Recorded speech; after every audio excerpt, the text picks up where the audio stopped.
Kami punya masalah begini Ustadz. Saya seorang suami tahun 1975 menikah dengan istri pemeluk Nasrani yang dilaksanakan di catatan sipil. Selanjutnya istri mau menjalankan ibadah Islam dengan baik. Setelah kami punya cucu, kami menikah secara Islami, yakni menikah siri, yang menikahkan Bapak Mudin sekaligus menjadi wali hakim karena Bapak Pak D, paman dari istri sudah meninggal dan saudara laki-laki dari istri tidak punya. Pertanyaan yang pertama, bagaimana status pernikahan siri kami, sah atau tidak? Yang kedua, apa kalau tidak sah, apa kami harus menikah kembali di KUA? Yang ketiga, apakah dosa-dosa kami yang telah lalu bisa diampuni oleh Allah? Demikian surat kami. Setelah kami mendengar radio dan melihat tayangan TV MTA, kami dihantui perasaan doa. Mohon doanya dari seluruh warga MTA, semoga kami bisa ngaji secara istiqomah. Ya, alhamdulillah, berarti di hati saudara ini tumbuh iman. Tumbuh iman. Maka orang yang beriman itu diterangkan ayat-ayat Allah, zadathum imanan, tambah imannya. Kemarin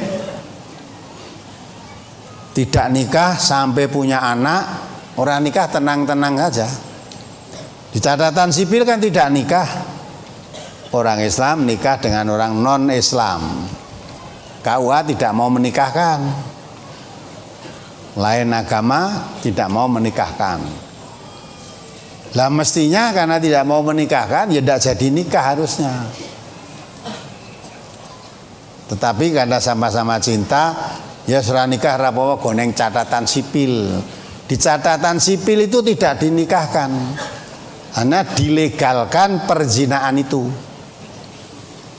Si A ditulis hari ini tanggal sekian jadi istrinya si B, dah legal kan zinane.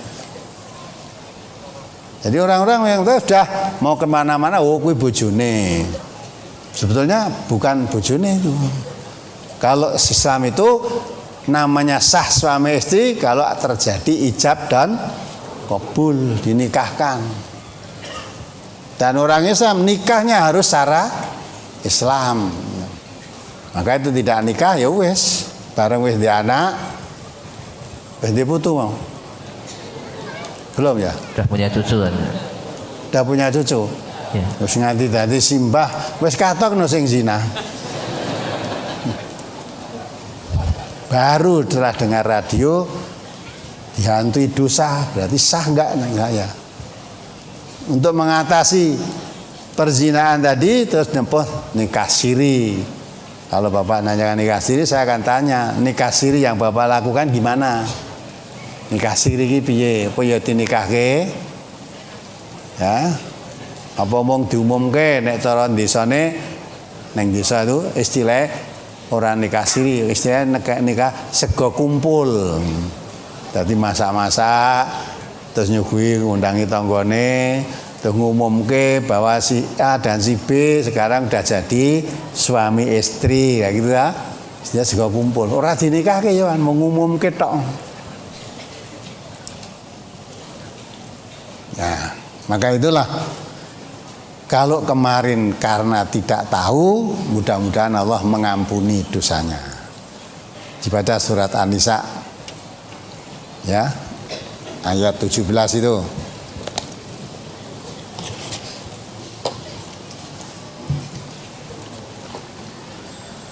Surat An-Nisa nomor surat 4 ayat 17. A'udzubillahi minasyaitonirrajim.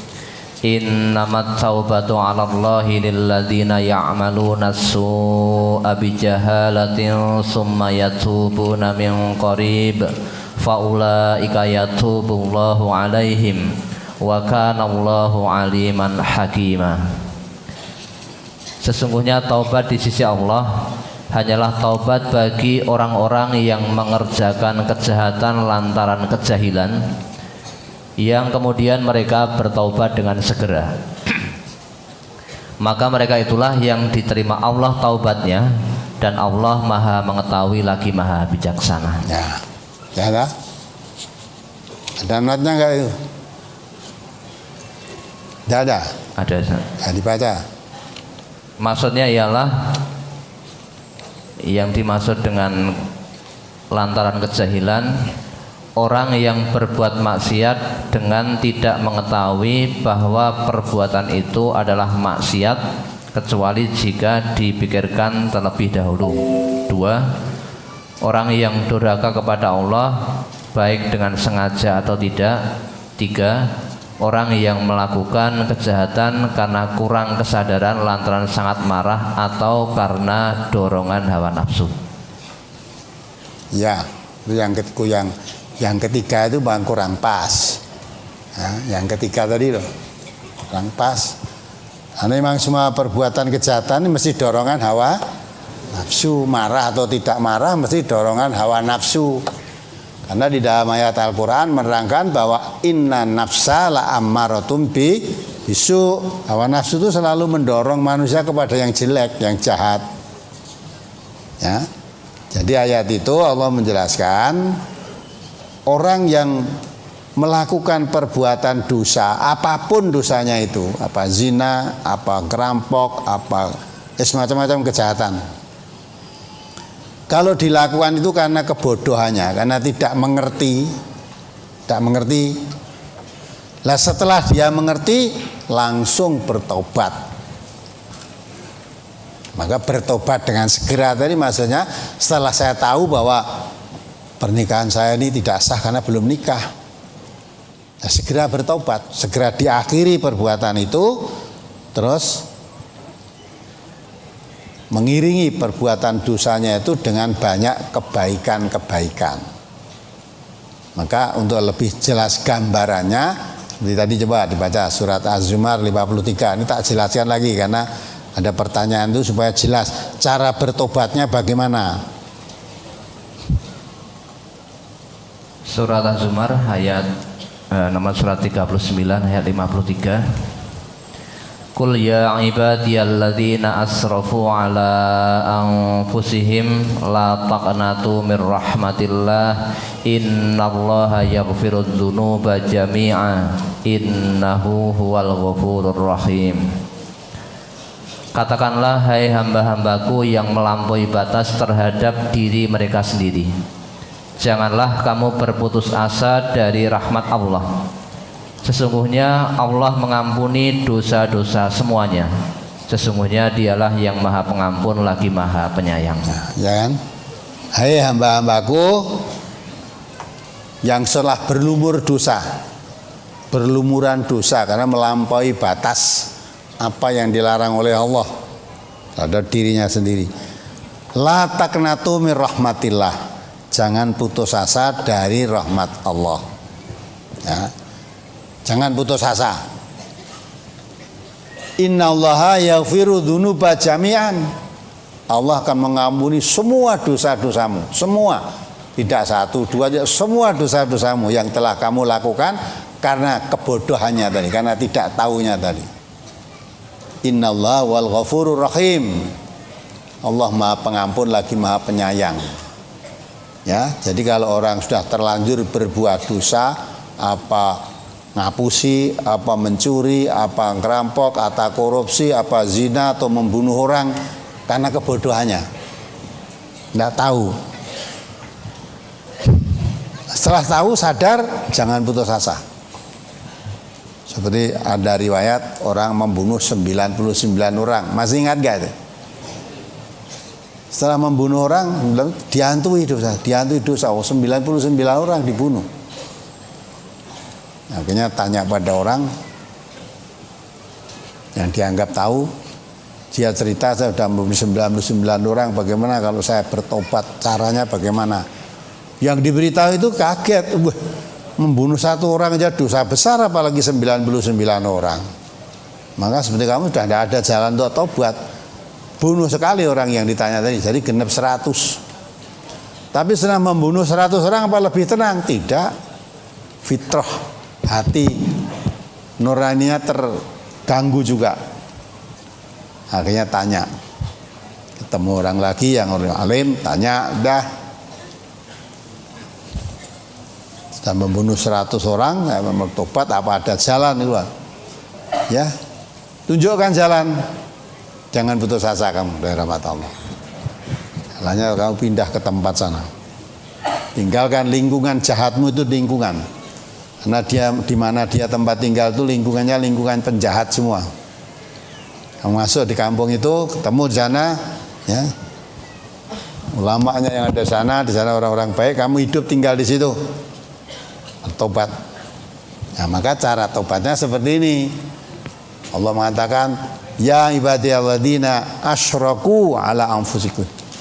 La taqnatu min rahmatillah. Innallaha yaghfiru dzunuba jami'an. Innahu huwal ghafurur rahim.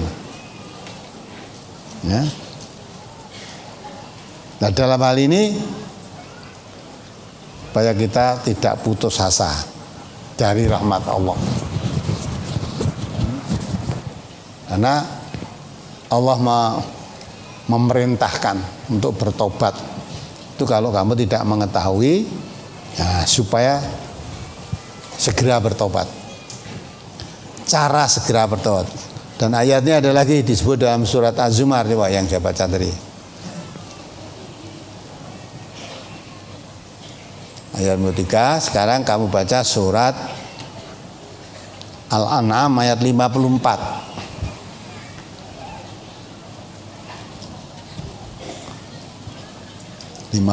Al-An'am.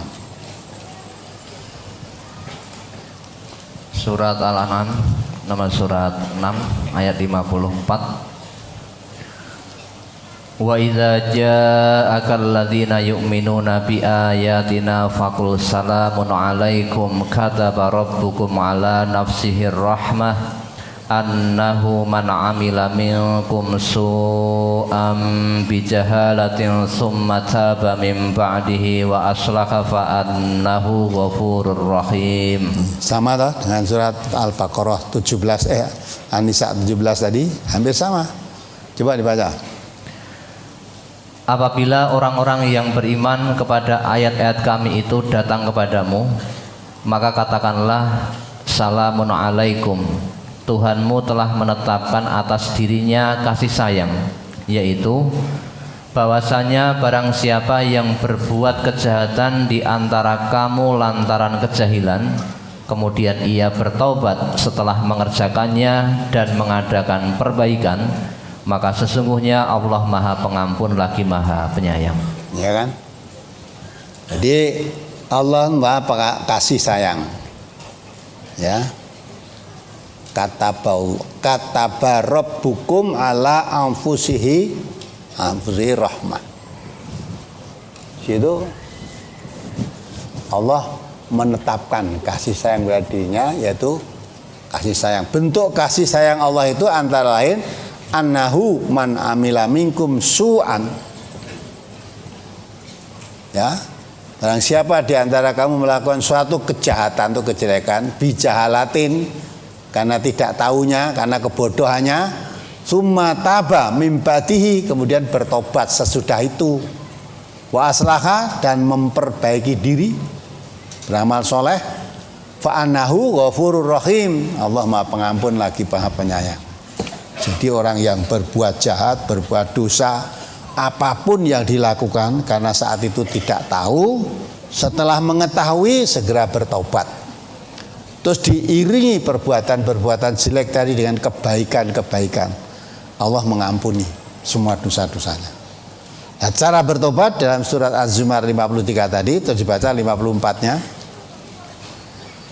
Wa anibu ila rabbikum wa aslimu lahu min qabli an ya'tiyakumul azabu summa la tunsarun. Dan kembalilah kamu kepada Tuhanmu dan berserah dirilah kepadanya sebelum datang azab kepadamu, kemudian kamu tidak dapat ditolong lagi. Nah, sebelum mati maksudnya. Mumpung kamu masih hidup, dulu melakukan kejahatan-kejahatan, sekarang kamu menyadari bahwa yang kamu lakukan itu suatu perbuatan dosa, segeralah bertobat. Wa anibu, ya, ila rabbikum wa aslimu lahu. Jadi segera kembali kepada Allah. Wa aslimu, berserah diri pada Allah. Maksudnya nek cara Jawane pasrah bongkoan yang Gusti Allah, menyatakan kesalahannya. Ya Allah, saya sudah melakukan banyak dosa, saya melakukan ini, melakukan itu, melakukan dosa semua. Saya sudah menyadari itu perbuatan dosa, saya serahkan diri saya kepadamu ya Allah. Ya, maka serahkan dirimu kepada Allah min qabli ayyatiyakumul adzabu tsumma la tunsarun. Maksudnya sebelum datang azab kepadamu kamu tidak tertolong, sebelum mati maksudnya. Segera bertobat sebelum mati. Berserah diri kepada Allah. Cara berserah diri pada Allah bagaimana? Ayat berikutnya. Wattabi'u ahsana ma unzila ilaikum mir rabbikum min qabli ayyatiyakumul azabu baghtatan wa antum la tash'urun. Nah, ini. Dan ikutilah sebaik-baik apa yang telah diturunkan kepadamu dari Tuhanmu sebelum datang azab kepadamu dengan tiba-tiba sedang kamu tidak menyadarinya. Ya.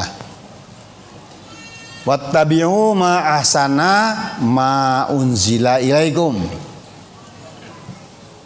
Ikutilah dengan sebaik-baiknya apa yang telah diturunkan oleh Allah kepadamu.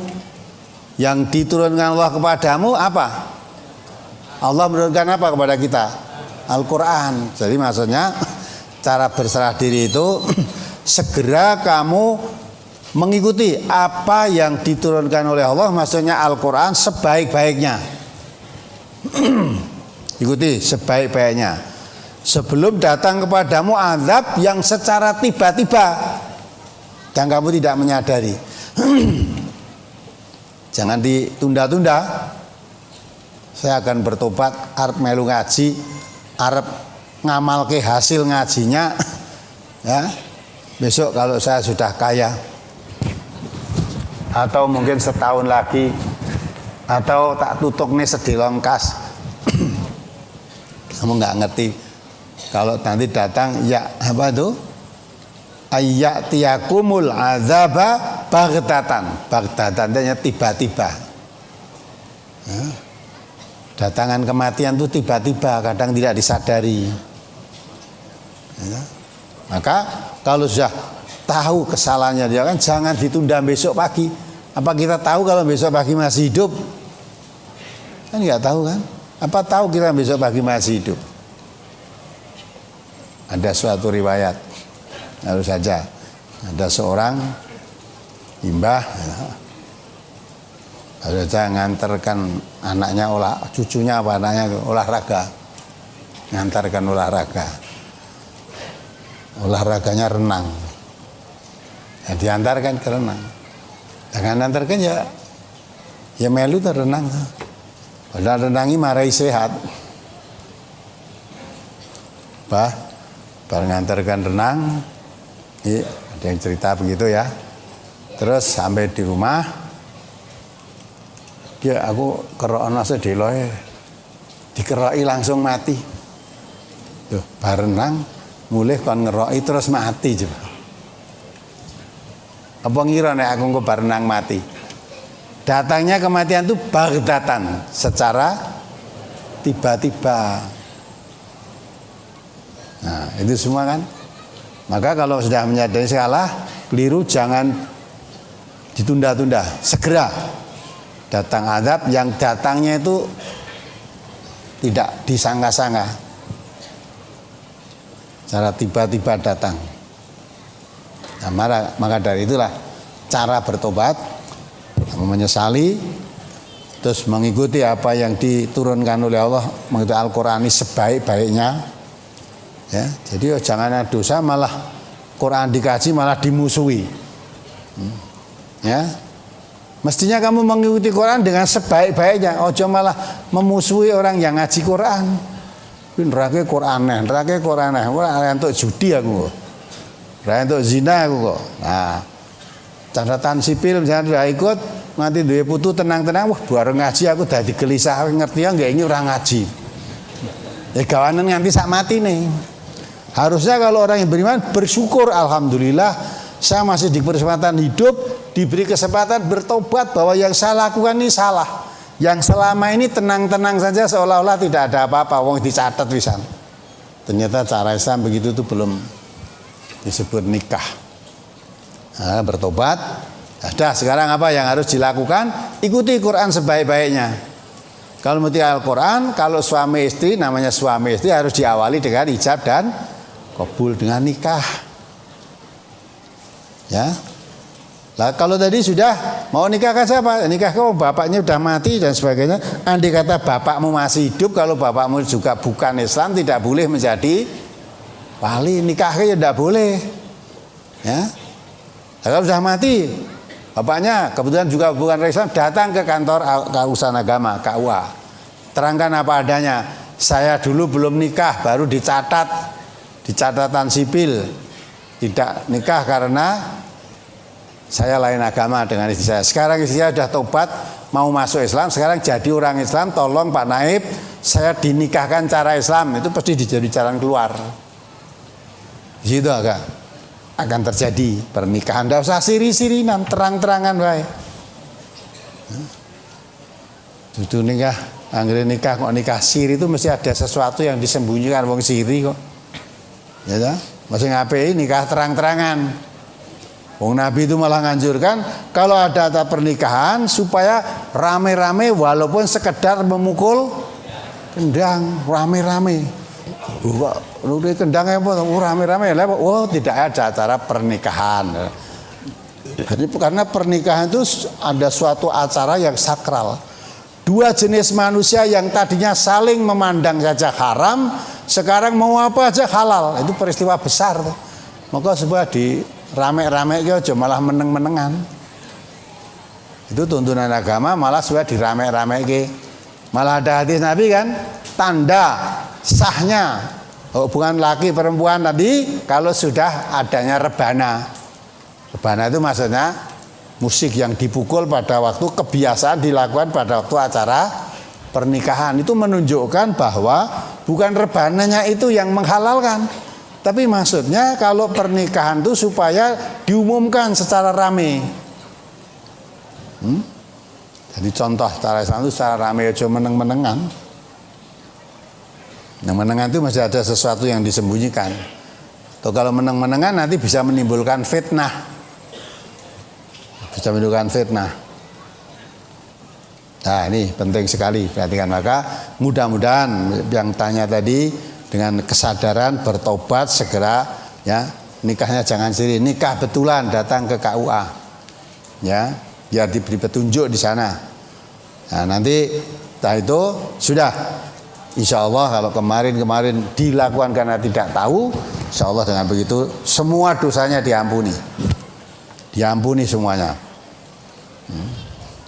sehingga sudah tidak memikul dosa karena pernikahan yang tidak sah tadi. Nah itulah alhamdulillah bisa mengetahui sebelum mati. Aja malah menyesali, wah kini dadak ngrungokke radio Bu, akhirnya piye awake dhewe iki ya. Malah ngandani kanca-kancane aja sok ngrungokke radio loh. Kalau nanti dengarkan radio yang tadinya kamu tenang-tenang jadi ngerti, kamu jadi bingung kamu nanti ya. Sebetulnya bukan bingung, diberi jalan keluar. Dari jalan keluar yang terang gitu. Ya, mudah-mudahan bisa dipahami, bisa tanyakan ini. Jadi cara bertobat pertama menyesali, kembali pada Allah, berserah diri pada Allah, mengikuti Al-Quran yang diturunkan oleh Allah pada kita semua ini dengan sebaik-baiknya. Maksudnya yang dilarang dalam Al-Quran ya ditinggalkan, yang diperintahkan dikerjakan. Nah di situ mestinya malah makin rajin, makin sregep, makin mantap untuk mengkaji. Saya baru mendengarkan, belum ngaji mendengarkan dari rumah aja sudah ketahuan bahwa apa yang saya lakukan selama ini saya rasa benar ternyata keliru. Bukan tidak mungkin perbuatan saya yang selama ini saya lakukan saya anggap benar ternyata salah menurut agama. Maka dorongan untuk mengaji lebih sregep. Tapi orang yang hatinya kotor, mendengarkan Quran dibaca, mengenai perbuatan dirinya yang salah, sakit malah. tidak zadathum imanan, tapi zadathum rijsan ila rijsihim. Coba dibaca ayatnya.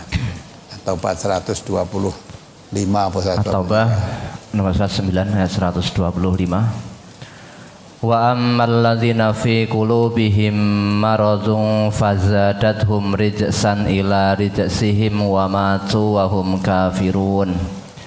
Dan adapun orang-orang yang di dalam hati mereka ada penyakit, maka dengan surat itu bertambah kekafiran mereka di samping kekafirannya yang telah ada, dan mereka mati dalam keadaan kafir. Nah, itu kan. Jadi kalau dibacakan ayat-ayat Quran kok malah tambah sakit hatinya, malah menentang, memusuhi, itu tanda di dalam hatinya ada penyakit, kotor hatinya. Maka la yamashu ilal mutahharun, Quran nggak bisa menembus karena hati kotor tadi. Maka akhirnya dia mati dalam keadaan kafir karena dia membenci Al-Quran. Bacakan Quran tidak tambah iman, malah tambah benci pada Al-Quran. Nah, itu alamat orang mau mati kafir, itu semacam itu. Maka dikatakan oleh Allah, zatathum ila rijzihim, zatathum rijsan ila rijzihim. Al-Quran dikaji, diterang-terangkan, tidak tambah imannya, tapi malah tambah bencinya kepada Al-Quran, tambah kekafirannya. Maka orang semacam itu nanti mati dalam keadaan kafir. Dah, kalau mati dalam keadaan kafir jangan harapkan surga. Surga tidak ada tempat untuk orang-orang kafir. Dalam Al-Quran ayat 10 Al-Baqarah juga seperti itu. Fi qulubihim maradun fazadahumullah marada walahum adzabun azim. Di hatinya ada penyakit. Maka dengan Quran diterangkan tambah penyakitnya hati itu. Padahal bagi orang yang beriman itu Quran itu asyifa lima sudur, obat dalam hatinya. Tapi orang yang hatinya kotor dibacakan ayat Quran tambah kekafirannya, tambah benci, tambah memusuhi. Itu nanti akan mati dalam keadaan kafir. Maka siru fil ardi fanduru kaifa kana akibatul mukadzibin. Perhatikan, jalan di muka bumi sambil memperhatikan bagaimana akibatnya orang-orang yang memusuhi Al-Quran. Lihat saja akibatnya. Mau jadi apa mereka? Matinya nanti dalam keadaan apa? Kamu perhatikan saja. Ya, maka kita dikehendaki wala tamutunna illa wa antum muslimun, jangan mati kecuali mati dalam keadaan tunduk patuh kepada Allah. Maka dalam ayat tadi ya, ikuti Quran sebaik-baiknya, wa aslimu, bertaslim, bertunduk patuhlah pada Allah. Kalau kamu malah menentang, kamu nanti akan mati dalam keadaan kafir. Kalau di dunia ini kamu belum sadar, setelah mati baru kamu menyadari. Akibat perbuatan saya begini-begini, mau minta kembali ke dunia sudah ditutup.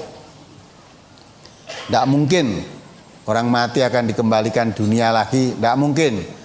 Maka cerita Mbah Bolong itu aja nggak percaya, itu kebohongan gitu ya. Ceritanya kok mati terus hidup lagi. Kalau ada orang datang, wah gajiannya Mbah Bolong kayak masjidnya ini resik, ngerti-ngerti Mbah Bolong nyapu neng buri. Terus mati nih. Ada orang dari tanggil nganti 9 kali dikubur jejer-jejer suku bure 9 itu katanya kuburan Mbah Bolong kabeh. Nah, siapa ikut menyebar berita itu berarti berita bohong. Nah, coba duduk ndak ra ning Mbah Bolong. 9 kuburan wi. Nah, itu masa orang begitu bisa percaya? Wong ada dalam Quran itu ada orang karena menyesali perbuatannya di dunia dulu minta kepada Allah, ya Allah kembalikanlah saya di dunia sekali lagi atau sebentar aja lah, saya akan berbuat baik tidak seperti dulu. Ya. Berapa lama kamu hidup di dunia? Apa belum pernah ada orang yang memberi peringatan kepadamu? Ya, nah kok minta kembali? Sudah, jangan bicara lagi dengan aku. Tidak mau bicara Allah, tempatmu di neraka. Ya. Maka hati-hati mumpung kita masih hidup, jangan sok menentang Quran, jangan sok membenci orang yang mengamalkan Quran, tapi mesti tanda tanya, kenapa saya dengan orang ngaji kok benci? Kenapa dengan orang mengamalkan amal baik tuntunan Quran kok saya tidak suka? Ya, kalau tidak dengan Quran, tidak amalan-amalan amalan Allah tidak suka berarti amalan setan yang dilakukan. Sedang Allah mengatakan wala tattabi'u khutuwati syaitan, jangan ikuti langkah-langkah setan. Setan itu musuh yang nyata bagimu. Tapi biar masing-masing akan menanggung dosanya sendiri-sendiri. Ya, jadi yang ini tidak usah putus asa. Mudah-mudahan Allah mengampuni dosa-dosanya, tapi caranya yaitu dengan bertobat tadi. Kira kembali pada Allah, berserah diri pada Allah, ikuti Quran sebaik-baiknya. Ya, kalau kemarin belum nikah, sekarang datang ke KUA, tidak perlu mekewuh, wong mau jalan kembali kepada kebenaran kok. Datang ke KUA, tanya kepada Pak Naib, ceritakan bahwa saya belum nikah, sampai saya punya anak, sampai saya punya cucu. Ya, sekarang saya sudah masuk istri saya masuk Islam, saya cara Islam, supaya dinikahkan secara Islam. Nanti Pak Naib mesti memberi jalan keluar.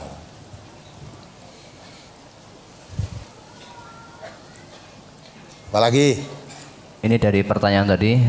Setelah kami punya cucu, kami menikah secara Islami, yakni menikah siri, yang menikahkan Bapak Mudin sekaligus menjadi wali hakim karena Bapak Pak D, paman dari istri sudah meninggal dan saudara laki-laki dari istri tidak punya. Andai kata tidak meninggal, itu pun tidak boleh menikahkan. Kalau bapaknya tidak Islam. Jadi walaupun bapaknya, pamannya masih hidup, kalau dia bukan orang Islam tidak boleh menikahkan.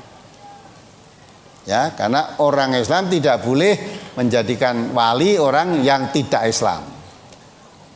Nah, kalau yang menikahkan tadi Pak Mudin, ya lebih baik jangan Pak Mudin. Ya, disahkan sekali Pak Mudin kok jangan nikah kita wis bar. Datang ke KUA, nanti yang akan menikahkan siapa? Nah, naib, wali hakim. Yang mencarikan wali hakim itu nanti dari kenaiban. Siapa yang harus jadi walinya? Setelah nikah dari itu nanti diberi catatan. Catatan yang namanya buku nikah itu, diberi buku nikah. Nikah secara Islam di situ. Kalau Mudin nanti yang nikah kita wes tidak ada perubahan apa-apa nanti.